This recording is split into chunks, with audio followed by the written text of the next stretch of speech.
আজানের সময় কুকুর কেন ডাকে? আমরা প্রায় দেখতে পাই মসজিদের মিনার থেকে যখনই আজানের ধ্বনি ভেসে আসে তখন কুকুর ঘেউ ঘেউ করে। প্রশ্ন উঠতে পারে, আজানের সাথে কুকুরের সম্পর্ক কি? আজানের ধ্বনি শুনে কুকুর কেন ঘেউ ঘেউ করে? এই বিষয়ে একটি হাদিস আছে।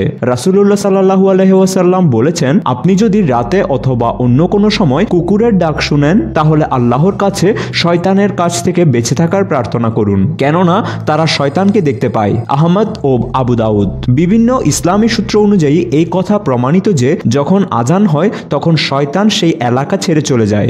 আজানের সময় শয়তান দৌড়াতে থাকে আর কুকুর তাদেরকে দেখতে পেয়ে ঘেউ ঘেউ করে।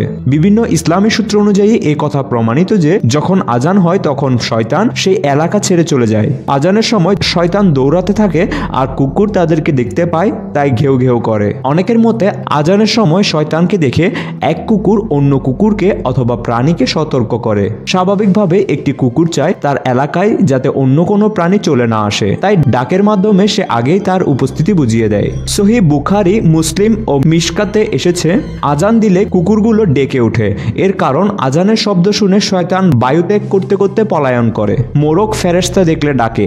সহিহ মুসলিম। গাধা শয়তান দেখলে চিৎকার করে। সহিহ মুসলিম। কুকুর ও গাধা অনিষ্ট সৃষ্টিকারী তথা জিন ও শয়তান দেখে চিৎকার করে। আবু দাউদ, মিশকাত। আজানের শব্দ শুনে শয়তান বায়ু ত্যাগ করতে করতে পলায়নরত অবস্থায় দেখে কুকুরগুলো চিৎকার করতে থাকে। এই কথা প্রমাণিত। হযরত জাবির রাদিয়াল্লাহু তাআলা আনহু হতে বর্ণিত, তিনি বলেন, আমাদের নবী করিম সাল্লাল্লাহু আলাইহি ওয়াসাল্লামকে বলতে শুনেছি, তিনি বলেন, যখন তোমরা রাত্রে কুকুরের চিৎকার বা গাধার ডাক শুনতে পাবে তখন আল্লাহর কাছে অভিশপ্ত শয়তান থেকে ফানাহ চাইবে, কেননা ওরা এমন কিছু দেখতে পায় যা তোমরা দেখতে পাও না। মিশকাত শরীফ, পৃষ্ঠা 373। আবু হুরায়রা রাদিয়াল্লাহু তাআলা আনহু হতে বর্ণিত, রাসূলুল্লাহ সাল্লাল্লাহু আলাইহি ওয়াসাল্লাম বলেন, শয়তান যখন নামাজের আজান শুনতে পায় তখন বাতকর্ম করতে করতে পলায়ন করে যেন আজানের শব্দ তার কানে পৌঁছাতে না পারে। মুয়াজ্জিন যখন আজান শেষ করে তখন সে ফিরে এসে নামাজীদের মনে সংশয় সন্দেহ সৃষ্টি করতে থাকে। সে পুনরায় যখন ইকামত শুনতে পায় আবার পলায়ন করে যেন এর শব্দ তার কানে না যেতে পারে।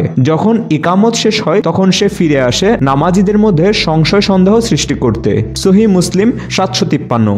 আপনাদের কাছে অনুরোধ, ভিডিওটি কেমন লাগলো কমেন্ট করে জানাবেন। ভালো লাগলে লাইক করবেন আর আমাদের চ্যানেলে সাবস্ক্রাইব করার পর বেল আইকনে ক্লিক করবেন পরবর্তী ভিডিও আসার নোটিফিকেশন পেতে।